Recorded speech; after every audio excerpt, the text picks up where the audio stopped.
Can you guys hear me? Yes? Okay, good.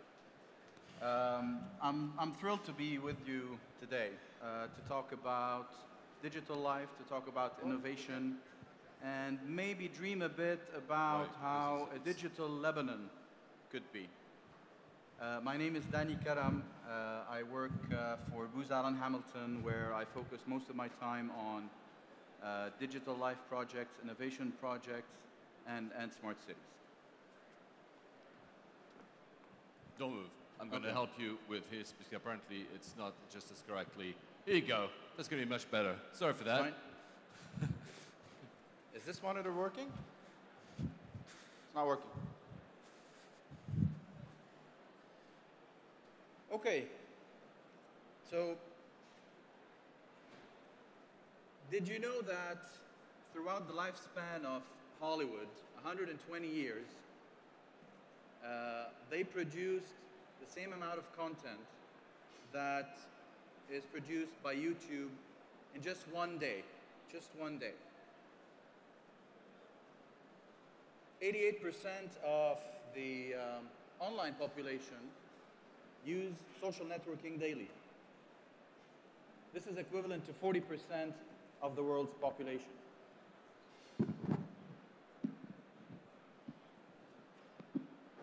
Better? Oh, much better. Okay. No? Better? No? Better? Okay. Good. Maybe I can take a mic. Can I get a mic? Because this is not working. Thank you. So, can you hear me? So Facebook has 1.55 billion users. That's equivalent to the population of China, but it's banned in China.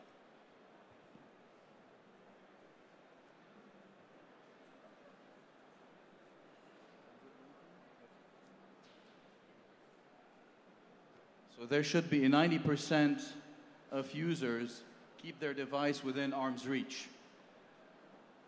Otherwise, they experience anxiety. Most people experience anxiety if they don't have their phone within arm's reach. 60% experience anxiety if they lose it. There are over 600 billion Angry Birds that have been flung to date. 600 billion. I've flown a few myself with my kids, actually. This is equivalent to 5 times the world's population of birds. Did you know that Google has photographed over 8 million kilometers for its street view? That's equivalent to 10 times the distance to go to the moon and back.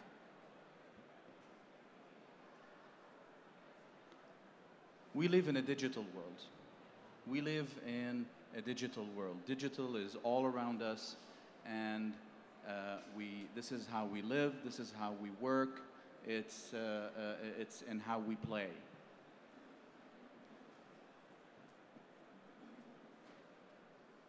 Clicker is not working. See it?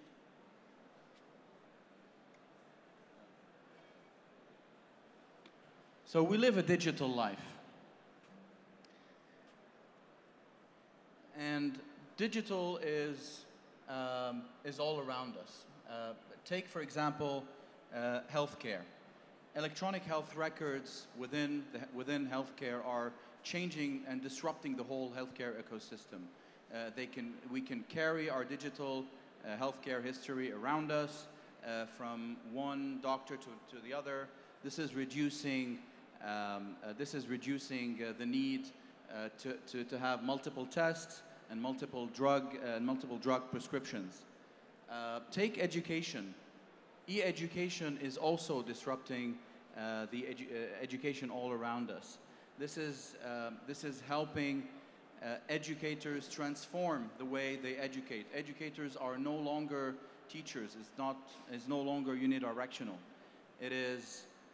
They are becoming facilitators of the education. Take the public sector, governments. Governments are becoming smarter. They can predict services that we need prior to us actually needing those services. Next, please. Next. Digitization is also disrupting business models. There are businesses that are on the decline and others that are on the rise. Take, for example, the telecoms industry. In the telecoms industry, the SMS business is expected to drop by 20% by 2017. On the other hand, you have OTT players and third-party messages that are more than tripling in business, such as WhatsApp. Still within the telecoms industry, mobile voice is stagnating, and it's been stagnating for a few years now.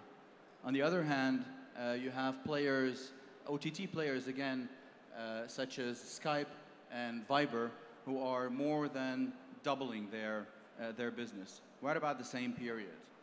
How long has it been since you've purchased a CD? It's been a few years for me. The music industry is transformed. It's actually, the physical CD industry, music industry has dropped by almost a half. While on the other hand, the online music industry has almost doubled in size, right about the same period. Next, please. In the advent of all of this, there's a new generation that is emerging. We call it the Arab digital generation. This generation is eager, it's innovative, it really wants change. They are aged between 15 and 35. They constitute almost 50% of the population in the MENA, and they are growing. In Saudi Arabia, they actually constitute over 75% of the population. What are they like? They are active. They are active as consumers. They are active as critics online. They are different from their predecessors. They think differently. They have different priorities. They want different things. They want change. They are educated.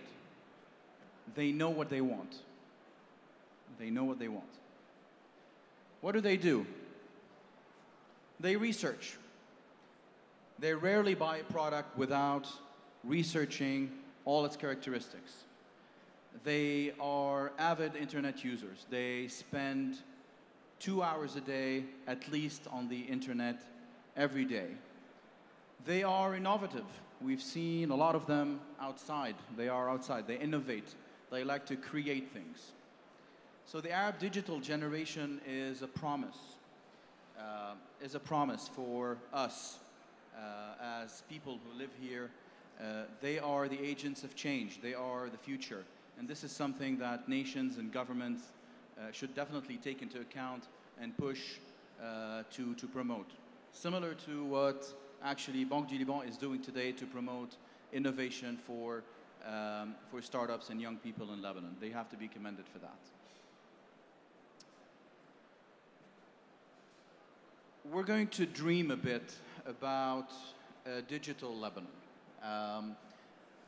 I came up with a use case scenario that that hopefully not too far off in the future, but of an individual, Layla, who's 30 years old. She's an entrepreneur and lives in Beirut. And this is one day in her life in digital Lebanon.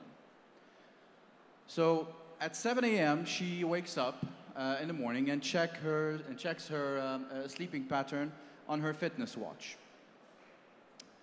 She then, while having her breakfast, orders her groceries on her mobile app from her grocery store. She also gets it delivered at home at a time when the grocery store knows she's going to be back home. So she can trigger the delivery whenever she's back home. At 8, she prepares to go to work. And before going to work, she checks traffic patterns to see where traffic is and tries to avoid traffic. The traffic pattern is provided by the Hakam al-Mururi or the traffic department that has a mobile app that notifies users to go or not to go towards certain areas. She gets to work at 8:30 and she wants to park her car. Before getting there, on her car's dashboard, she looks for a parking space and finds a parking space and directly goes to park her car in that parking space, thus avoiding traffic and avoiding to cause traffic for others as well. Steps out of the car, she pays for her parking fees, not by looking for the guy who has the cards most of the time with whom we can find, but she pays it by tapping her phone on the park meter. This is automatically debited from her bank account.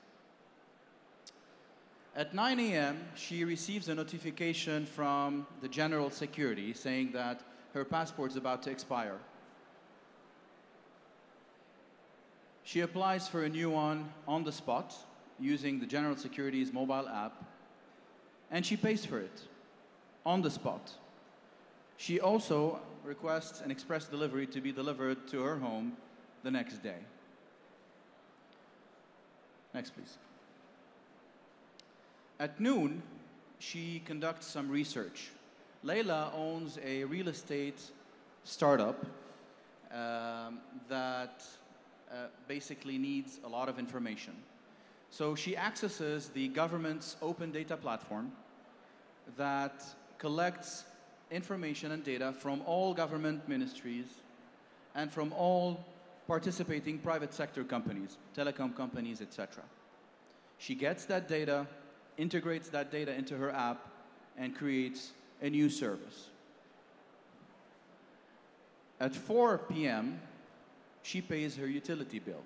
She gets a notification from BDL that she has to pay her bill.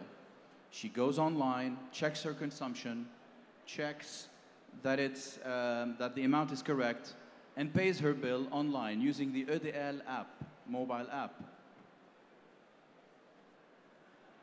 At 6, she wants to go back home. She goes back home. On the way home, she finds a pothole, one of the rare remaining potholes on Lebanon's roads.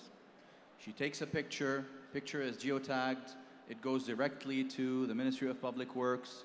The Ministry of Public Works sends a notification to all drivers within the region that there's a pothole there and immediately sends a dispatch to fix the pothole.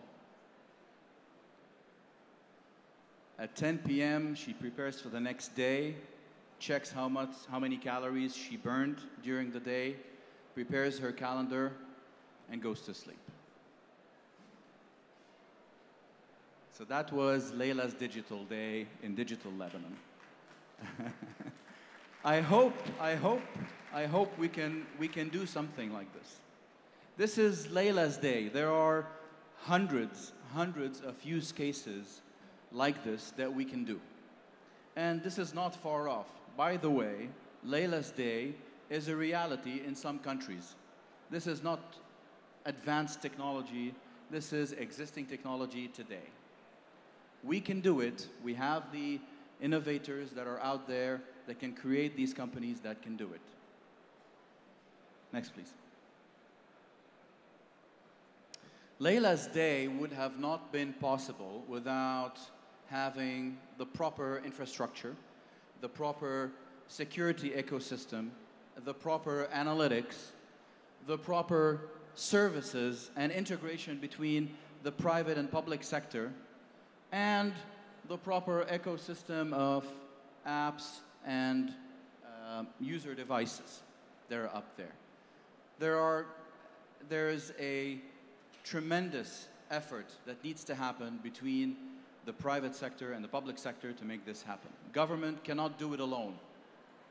Governments in the West and in the US have not done it alone, have done it with the private sector. Private sector cannot do it alone.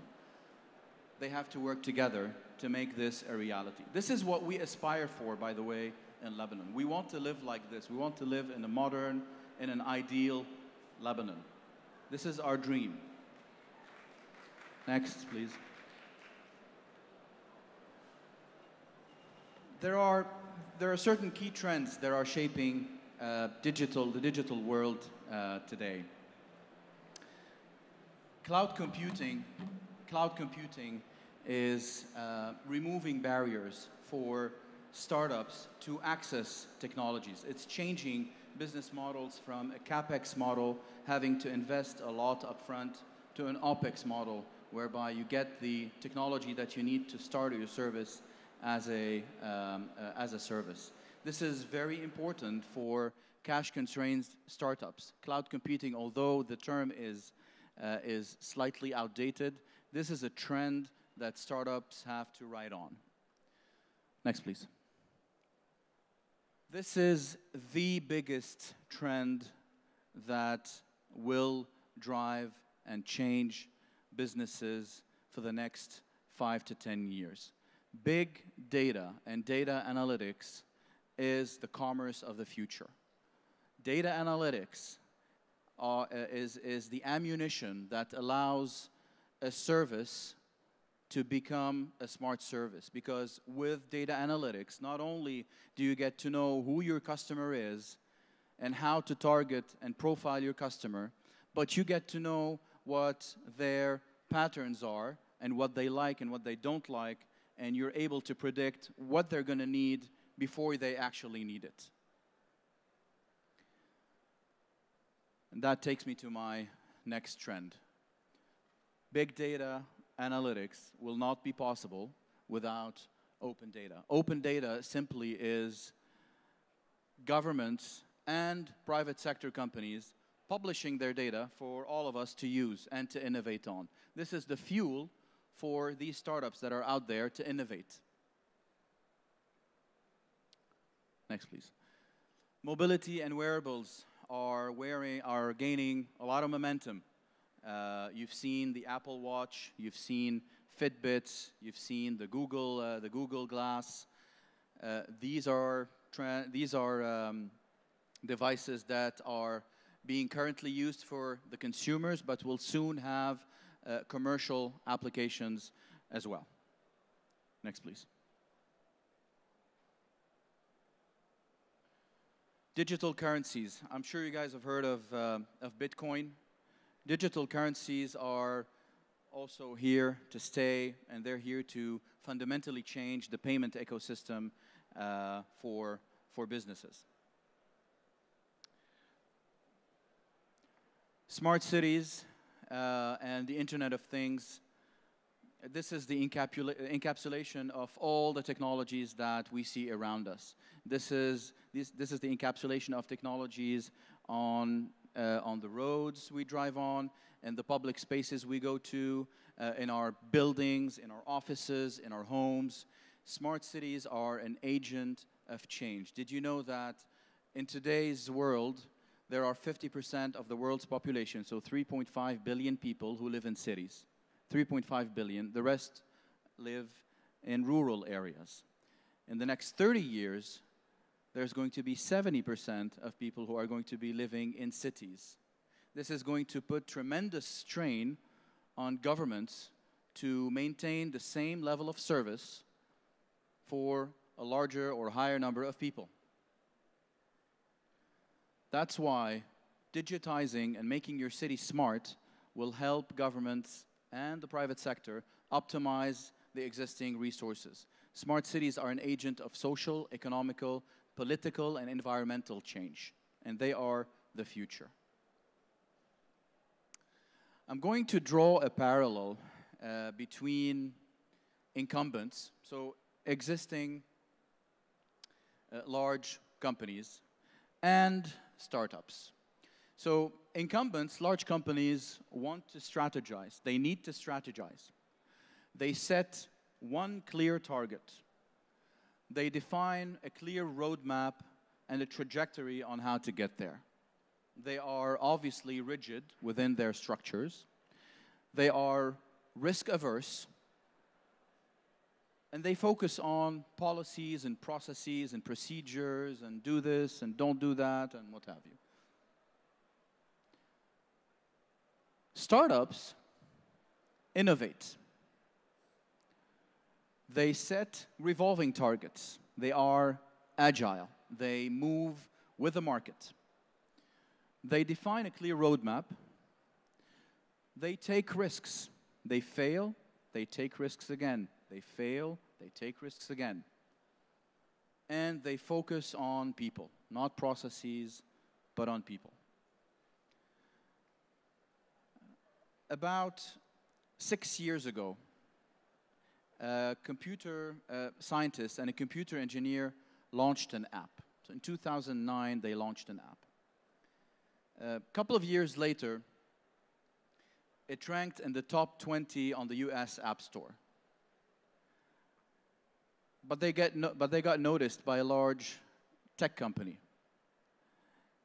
At the time, they had about 700 million users. And that large tech company acquired them for $19 billion. Do you know who I'm talking about? WhatsApp. WhatsApp has, do you know how many engineers WhatsApp has? 50. 50 engineers for a company that's worth $19 billion.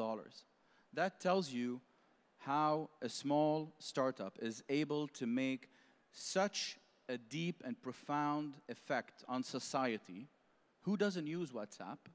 But with just 50 engineers. If Jan Koum and Brian Acton were able to do this, I am positive that there's someone out there that can do something similar. The opportunities are there. I'm sure we can do it.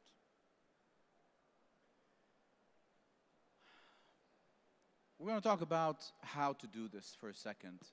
Think about innovation and how the innovation process starts. It starts with an idea, right? I have an idea. I have a great idea. I'm going to try it out. It doesn't work. I try another one. It doesn't work. I try again. It doesn't work. It always starts with an idea. Innovation comes and success comes when you can translate that idea into an innovation. But what is innovation? I think one of the speakers touched upon this a bit before. Innovation is when you can transform one idea into value to your customers, but that can transform also how they operate a certain product. So there's value, and there's impact and change on how they operate a certain thing and how they do it. This is true innovation, and these are the companies that success, value and impact. Keep those in mind, value and impact. I'm going to give you another example of a successful entrepreneur that basically started his first company and it failed miserably. And then he started his second company and it failed even more miserably. He started his third company, it did okay, but it didn't make it through the cracks. He started his fourth company, it did well, but then shut down. He started his fifth company, and it was PayPal. PayPal failed 4 times before actually getting to be PayPal. Because PayPal added value, and it changed how we transact and how we procure online. That was an innovation that had value and that had impact. Next, please. I'm going to go over a few takeaways for the startups out there that they should probably consider for them to be successful. First thing, in my view, they need to focus on their agenda. If you don't focus, you're basically stretching your resources too thin. You risk of failing. If there's something that you believe that's not within your core, park it or outsource it. So focus on your agenda is the first one. Don't do it alone. I've seen many entrepreneurs fail because they think they can build it by themselves. Don't do it alone. Talk to your friends, talk to mentors, talk to accelerators, incubators, talk to BDL, talk to your bank. Don't do it alone. Fail. Fail. My advice is to fail. Don't succeed. It's fine to fail. You will learn from your mistakes. We have the culture of, at least in this part of the world, of, it's not good to fail. No, it's okay to fail. It's fine. You'll learn from your mistakes and you'll stand up again. Think about the PayPal story. Imagine if he had stopped at the first try. Inspire your people. They are your biggest asset. So motivate your people, build them, empower them, keep them within the big picture. Don't tell the accountant, just do the accounting. Tell them where we're getting. Tell them, give them the direction, give them the vision, make them part of the story. Next, please. Build your internal ecosystem. This is where you nurture an environment of creativity, of positivity, of innovation, and this is where you engage your employees to be part of the story and to create, and part of the co-creation exercise with you.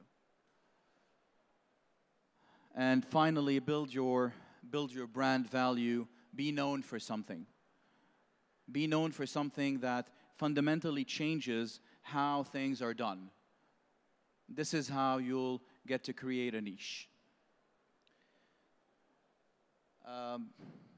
I'm going to end with a few words. I'm going to read them. I didn't memorize them by heart. But I think digital life is a beacon of hope for Lebanon. It's a way for our young entrepreneurs to build a better life for all of us.